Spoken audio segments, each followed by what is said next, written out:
성찬의 예식과 함께 드리는 3월의 첫 주일 예배입니다.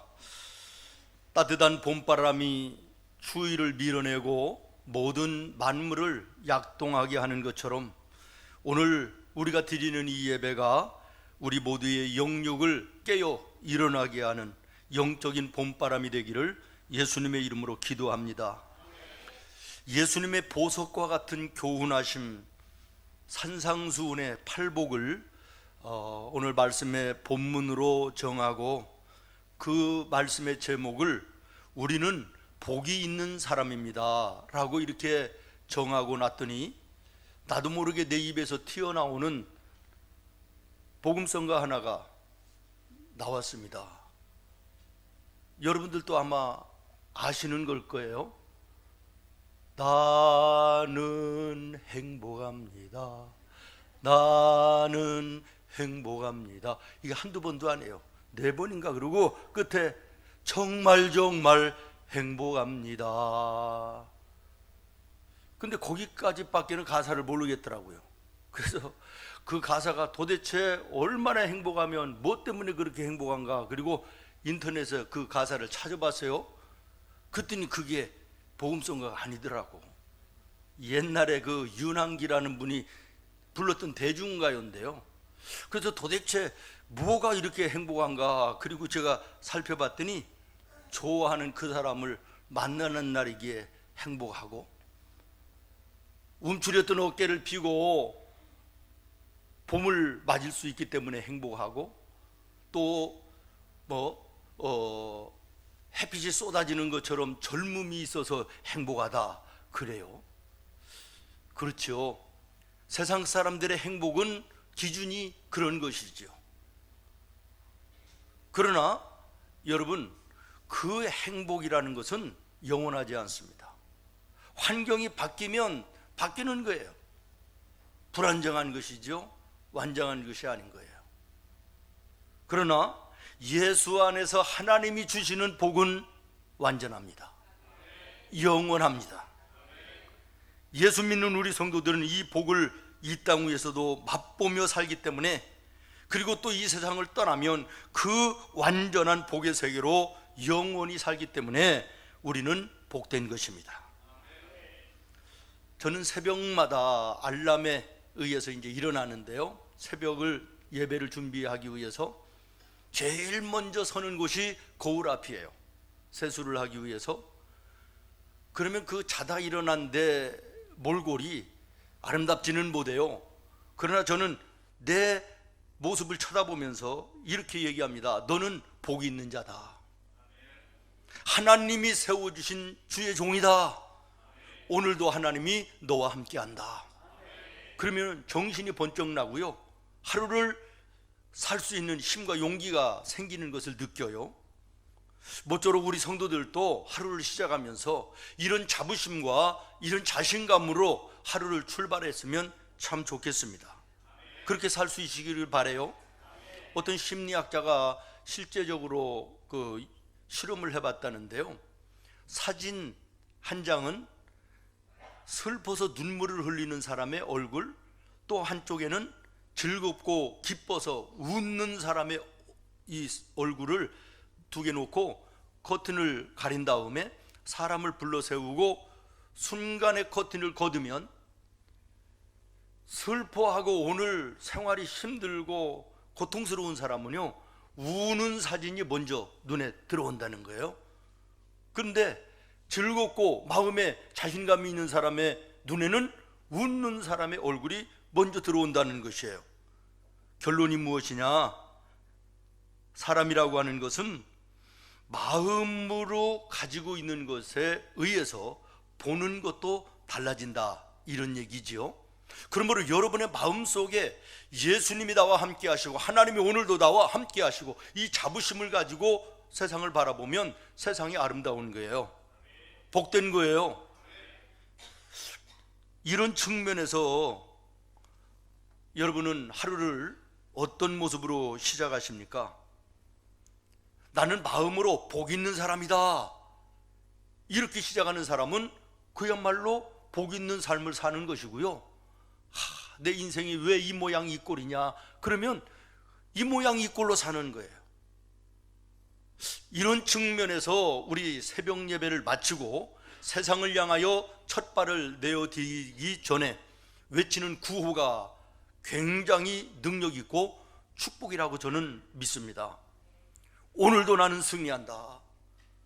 모든 일이 형통할 것이다. 모든 사람이 나를 돕는 자가 될 것이다. 모든 환경이 나를 중심에서 이루어질 것이다. 왜? 하나님이 나와 함께 하시니까. 이렇게 우리는 구호를 외칩니다. 그리고 하루를 시작합니다. 그래서 새벽 예배가 복된 거죠. 이것은 하나님을 향한 나의 신앙의 고백이기도 하고, 내 자신에게 대해서는 다짐이며 결단이기도 하고, 악한 세상과 마귀들을 향하여는 선전포고가 되기 때문에 그렇습니다. 여러분, 예수님께서 왜 팔복을 산상수훈에서 말씀을 하셨을까요? 오늘 본문 1절은 이렇게 시작합니다. 예수께서 무엇을 보시고, 무엇을 보시고, 무리를 보시고 산에 올라가 앉으시니 제자들이 나온지라. 여러분, 여기에 무리가 어떤 무리들입니까? 바로 위에 있는 4장 25절의 하반절, 요단강 건너편에서 수많은 무리가 따르니라. 숫자를 셀 수 없을 만큼 많은 무리들이 예수님이 있는 곳으로 모여왔다라는 것이에요. 그리고 제자들도 나와 앉았더라 그랬어요. 제자들이 나온지라라고 하는 이 헬라어 호이 마테타이라는 이 단어는 예수님의 12제자만 국한한 것이 아니라 그 이후에 예수님을 따르는 많은 제자들이 포함된다라는 것을 의미합니다. 그러니까 지금 예수님을 중심해서 수를 헤아릴 수 없는 수많은 사람들이 예수님께 모여왔다라고 하는 것이에요. 그런데 이 무리들이, 이 많은 무리들이 무엇 때문에 예수님께 모여왔느냐라는 것이에요. 위로를 받기 위해서, 희망과 소망적인 메시지를 듣기 위해서 찾아온 것입니다. 당시에는 로마의 학정으로 인해서, 로마의 폭정으로 인해서 힘들고 절망스러운 삶을 살아가던 이스라엘 백성들, 그런데 어느 날 예수가 나타나 하늘의 천국의 얘기를 하고 하나님이 함께 하심을 외칠 때 그들의 마음속에 시원함이 있었던 거예요. 희망과 소망이 생겼던 거예요. 그래서 예수님을 따라가면 희망과 소망이 넘치는 이야기를 들을 수 있다. 그래서 모여온 것이고, 또 거기에 수많은 사람들 가운데는 병자들이 수도 없이 많았다는 거예요.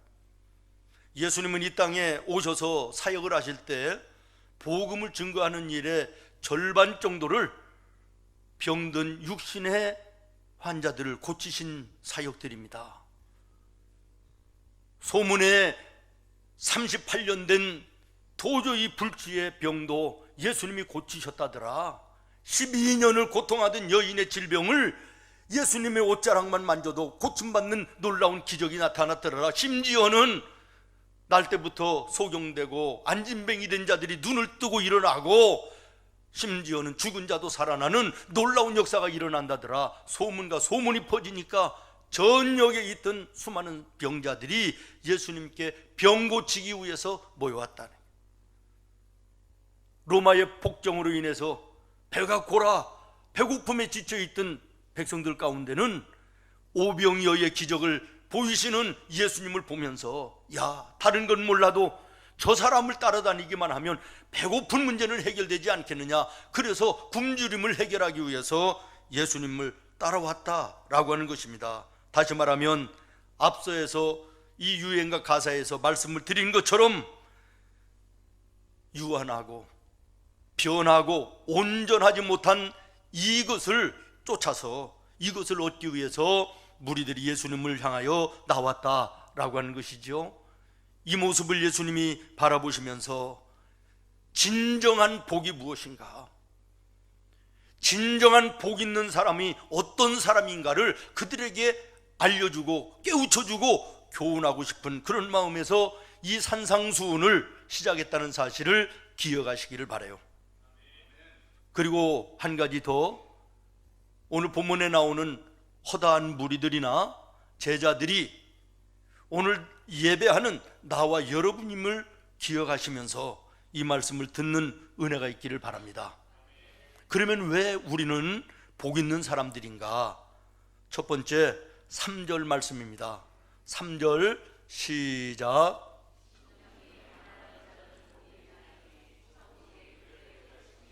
아멘. 심령이 가난한 자는 복이 있나니 무엇이 그들의 것이며? 천국이. 그렇습니다. 천국을 소유하고 그 천국을 맛보며 살기 때문에 우리는 복 있는 자입니다. 천국이 저희 것이며 그랬습니다. 이 문장을 주목해서 보십시오. 시제가 미래형이 아니라 현재형입니다. 다시 말하면 예수 믿는 성도는 이미 천국을 소유한 자들이라는 거예요. 죽어서 가는 천국만이 아니라 이미 우리는 천국을 소유한 자들이고, 그리고 그 천국을 오늘도 삶의 현장에서 누리며 사는 자들이다. 그러므로 예수 믿는 자들이 참다운 복된 자다라는 것입니다. 여러분, 여기서 말하는 천국은 단순한 이 장소적인 개념을 넘어서 하나님의 다스리심, 하나님의 통치하심의 이 자리를 의미하는 것입니다. 다시 말하면 여러분의 마음을 하나님의 성령이 다스리시면 여러분의 마음의 천국이 되는 것이고, 여러분의 가정에 하나님의 성령이, 하나님의 말씀이 다스리시고 통치하시면 여러분의 가정이 가정의 천국이 되는 것입니다. 하나님의 교회에 하나님의 말씀이 영향력 있게 다스리시고 통치하는 교회면 교회의 천국이 되는 것입니다.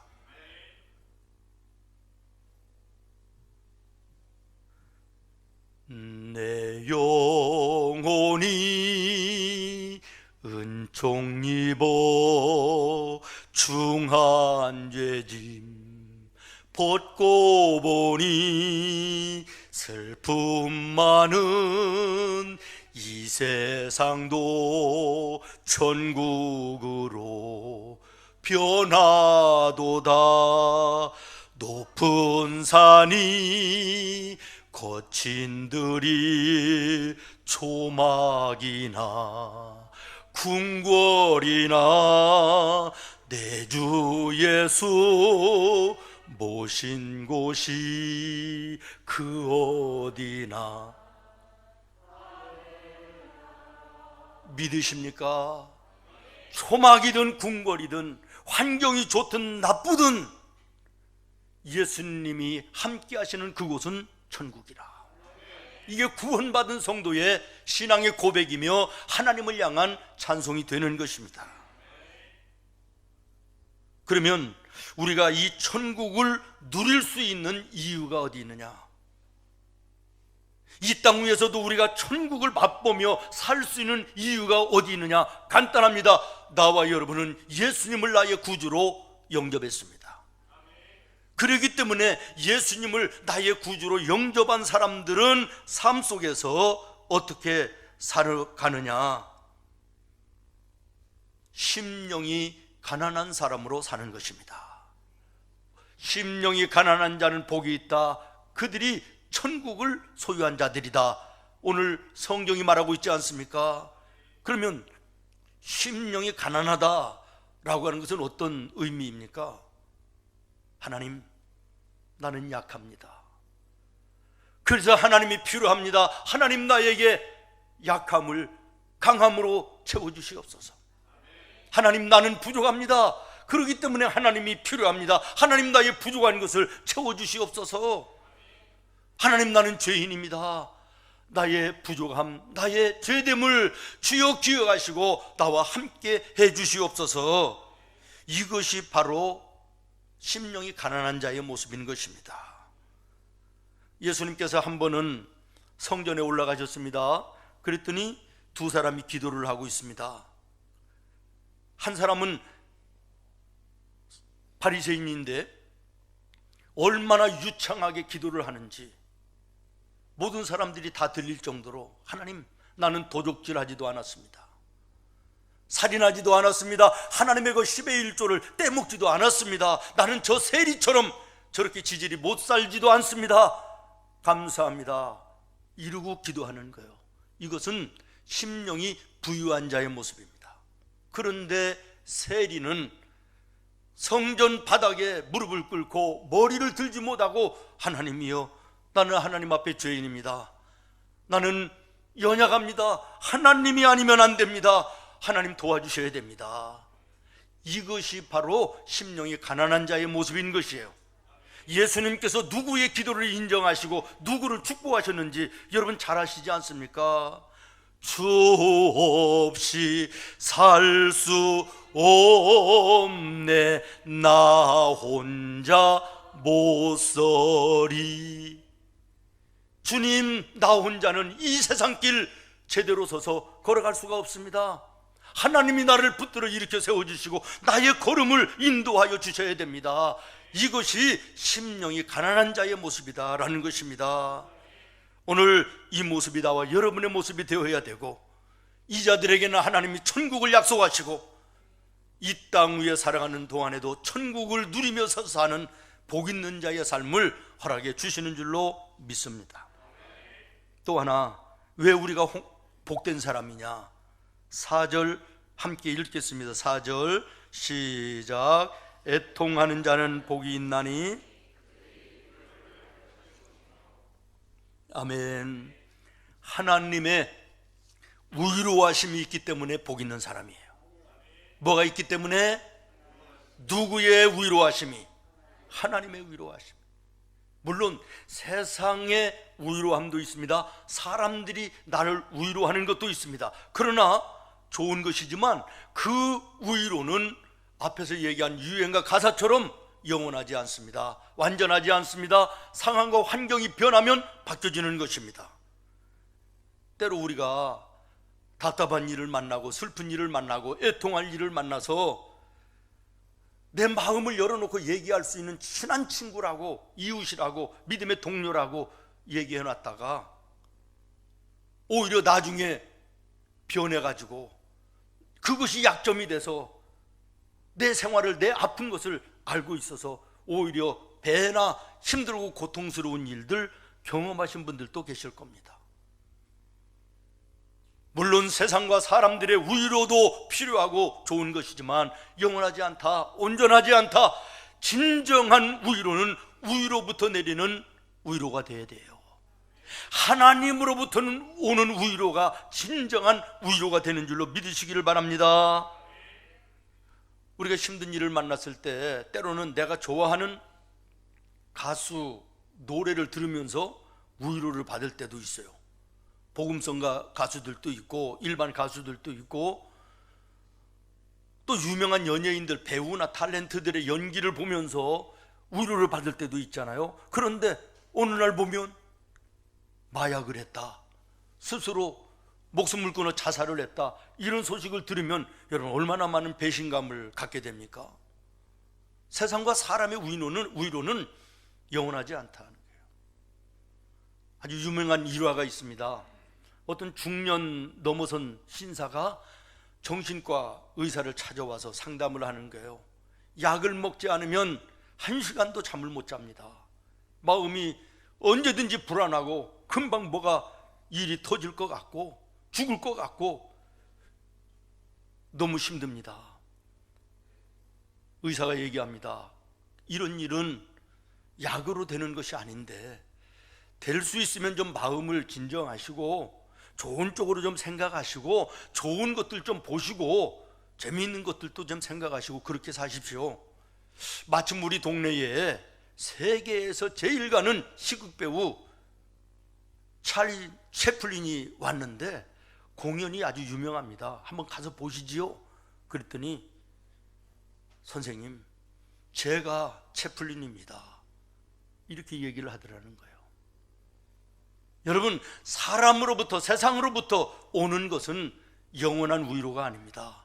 진정한 위로는 하나님이 주시는 위로인데 오늘 우리는 이 땅 인생길을 걸어가면서 하나님의 위로하심을 받으면서 살 수 있으니 복 있는 사람이다. 사무엘상 1장에 보면 한나라는 우리가 잘 아는 여인이 나옵니다. 결혼을 했는데 아이가 없습니다. 남편이 기다리다가 할 수 없이 첩을 들입니다. 분인나라고 하는 여인이 둘째 부인으로 들어와서 이 한나를 무시합니다. 멸시합니다. 아이가 없어 그래도 상처고 애통할 일인데 들어온 여인이 무시하고 멸시하니까 얼마나 마음의 상처가 큽니까? 옆에서 남편 엘가나가 얘기합니다. 여보, 당신은 10아들보다 나는 당신이 더 소중하고 사랑합니다. 얘기를 위로를 하는데도 위로가 안 되는 거예요.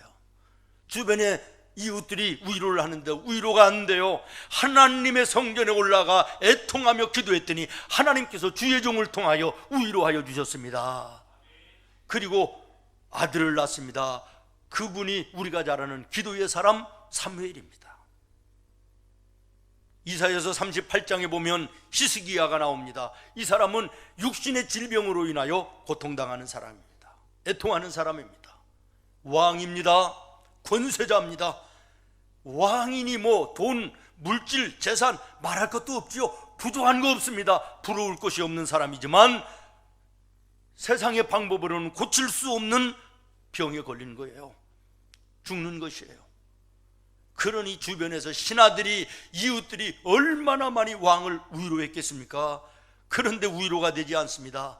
하나님의 성전에 올라와서 성전 벽에 머리를 찌우면서 하나님, 내가 죽게 되었습니다. 주여 나를 살려주시옵소서 기도했더니 하나님이 그 기도를 들으셨더라. 내가 너의 기도를 들었고 너의 눈물을, 애통함을 보았도다. 내가 너의 수완을, 너의 생명을 15년 더하여리라. 믿으시기 바랍니다. 또 우리는 다윗을 잘 압니다. 인생의 오점이었던 밧세바 사건, 이 죄를 너무나도 아파하면서 다윗이 회개하며 하나님께 눈물로 기도하는데 얼마나 많이 기도했으면 눈물이 침상을 썩일 정도로, 침상이 떨 정도로 표현되고 있습니다. 다시 말하면 한나는 마음의 애통함이 있었고 히스기야는 육신의 애통함이 있었고 다윗은 영혼의 죄 때문에 애통함이 있었을 때 세상과 사람의 위로는 의미 없는 것이었지만 하나님의 위로하심이 그들의 인생을 새롭게 하셨다는 거예요. 그들의 인생을 바꿨다는 것입니다. 진정한 위로를 사람과 세상에서 찾으려고 애쓰지 마시고, 여러분의 삶에 힘든 일이 있습니까? 애통할 일이 있습니까? 참된 위로자가 되시는 주님께 가지고 나올 수 있는 믿음의 성도들이 되기를 예수님의 이름으로 축원합니다. 곤고함을 보시고 건져주시는 하나님이십니다. 곤경에서 벗어나 위로하시고 소망과 희망을 주시는 하나님이 우리의 하나님이십니다. 그러므로 우리는 복이 있는 사람이다. 따라하겠습니다. 나는 복이 있는 사람이다. 아멘이십니까? 네, 마지막으로 하나 더. 왜 우리가 복 있는 사람이냐? 죄송한데 또 한번 따라해요. 결국에는 승리하는 자들이기 때문에. 결국에는 승리하는 자가 하나님의 자녀들이에요. 때로는 넘어져도, 다시 하겠습니다. 때로는 넘어져도 최후 승리를 얻노라. 시작.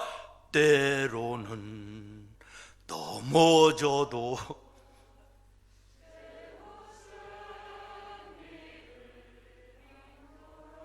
좌우간 음이 틀렸든 노래가 잘못됐든 가사는 정확합니다.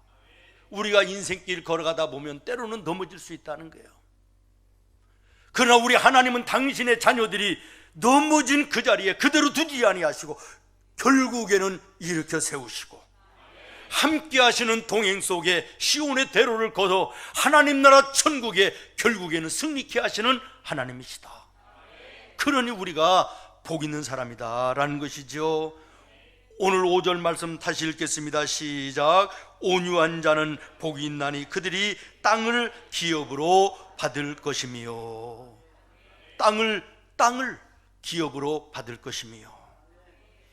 우리 인간 삶을 볼 때 땅을 차지한다라고 하는 것은 대체적으로 힘이 있는 사람이나 권세가 있는 사람이나 돈 많은 사람이나 뭐 NH 여기 회사를 다니는 사람이나 이런 사람들이 좀 야비하기도 하고 술수를 부려가면서 뭐 이런 사람들이, 다시 말하면 온유한 사람들과는 거리가 먼 성향의 사람들이 땅을 차지하는 것이 일반적인 모습 아니겠습니까? 이런 측면에서 볼 때 여기 오늘 본문에 땅을 기업으로 얻는다라고 할 때 이 땅은 소유권이 오고 가는 이 세상의 땅이 아니라 하나님께서 당신의 자녀들에게 약속하시고 보장하시는 영원한 천국, 이사야서 65장에 말씀하는 새하늘과 새 땅, 요한계시록 3장에서 말하는 하나님의 나라 천국을 의미하는 줄로 믿습니다. 저도 그것을 믿고 인정을 합니다.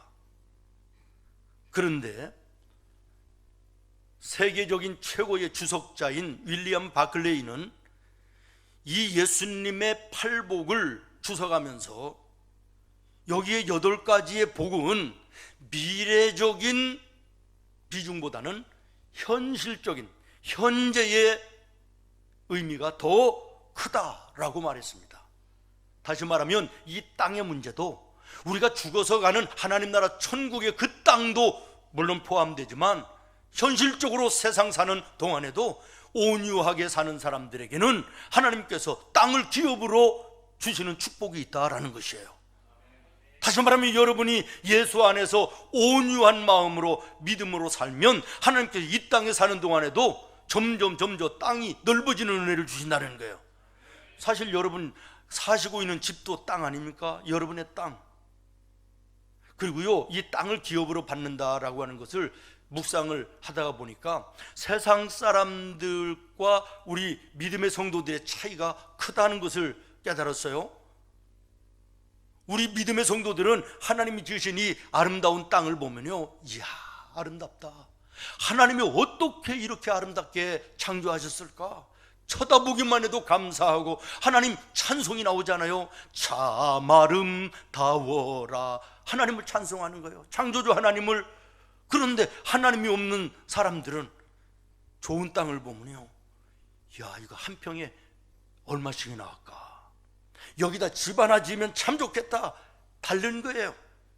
다시 말하면 우리 예수 믿는 성도들은 이 땅을 이미 이 땅 위에 누리며 사는 거예요. 기업으로 얻는 자가 되는 거예요. 믿습니까? 여러분, 내 인생을 한번 로또 맞는 것처럼 바꿔보겠다 싶어서 땅에다가 투기하고 이것은 죄입니다. 잘못된 것이에요. 성경의 정신과 어긋나는 것이에요. 그러나 하나님을 위해서, 아니면 내 자신의 삶 속에 이 땅이 꼭 필요하다 그래서 마련을 했는데 이것이 금싸리기가 돼서 진짜 굉장히 올랐다, 이건 축복이지요. 이거 은혜지요. 저구요, 일주일에 한두 번 만나서 운동하는 오리동의 서남교회 목사님이 계세요. 지난주에 목사님 이거 엄청난 일이 생겼습니다. 왜요? 그랬더니 교회가 옛날에 막 부흥될 때 우리 교회가 기도원을 해야 되겠다, 그리고 3,000평을 사놨대요, 땅을. 그래서 이제 지금 기도원을 지을 수 있는 능력은 안 돼서 운동장으로 일부는 만들고 일부는 농사를 짓는데요. 그래서 성도들이 1년에 한두 번 그 야외 예배도 가고 체육대회도 하고 농사도 짓고 그러는데요. 그런데 이번에 3,000평이요, 이게 시흥, 여러분들 좀 사주 그랬어요. 요즘 대한민국을 떠들썩하게 하는 NH 직원들이 포함된 그 시흥의 땅 3,000평인데요 1,400평 앞에 있는 것은 거기에 지금 신도시 생기는 데에 들어가고 붙어있는 1600평이 남는데요. 그래서 1400평 그 수용된 보상을 받아가지고 1600평에다가 성전을 건축할 꿈이 생겨서 너무 좋다는 거예요. 이것은 투기가 아니잖아요. 은혜지요. 얼마나 감사해요. 제가 그래서 그 얘기를 들으면서 우리 생문교회도 소망이 있다. 옛날에 우리 박흥훈 라승희 장로님의 가정에서요, 우리 성도들 돌아가시면 모실 공원묘지 자리로 저 서해대교 쪽에 한 300평 헌물을 하신 게 있어요. 이번에 우리 김종윤 김혜자 장로님의 가정에서 라파동산 3000평을 또 기증해 주셨잖아요. 우리 또 예수제자 훈련원이 있잖아요. 이성근 집사님이 나 가서 확인을 안 해봤는데 라오스예요. 수만 평 있는데 우리 교회 이름으로 3000평에서 5000평은 우리 교회 이름으로 한다고 그러시더라고. 우리 교회가 온유하게 살다가 보니까, 여러분, 온유한 것은 예수님의 마음입니다. 마태복음 11장 29절에 보면 예수님이 뭐라고 말씀하세요? 나는 마음이 온유하고 겸손하니. 그랬더니 여기저기 땅을 주시는데 그 땅이 내일 모레 어떻게 될지 어떻게 알아요? 우리 소망을 가지시고 기도하실 수 있기를 바라요. 여러분의 인생 속에서도 하나님 나라 천국의 땅뿐만 아니라 정말 이 땅에 살아가는 동안에도 예수님의 마음, 온유한 마음, 이 마음을 가지고 믿음으로 살면 주님께서 이 땅에서도 땅을 누리는 은혜를 주실 것이라고 저는 믿습니다. 그래서 우리 성도들의 삶의 지경이 넓어지는 은혜도 있으시기를 예수님의 이름으로 축원해요. 우리 성도들의 가정이 더 좋은 곳으로, 더 좋은 집으로, 더 넓은 집으로 이사가는 모습을 보면서 얼마나 감사한지 몰라요. 우리 이동준 김명신 집사님네 집도 지난주에 더 좋은, 더 넓은 곳으로 이사를 했잖아요. 이게 땅을 기업으로 받는 거예요. 은혜지요, 축복이지요. 그런 은혜들이 우리 성도들에게 있기를 예수님의 이름으로 축원합니다.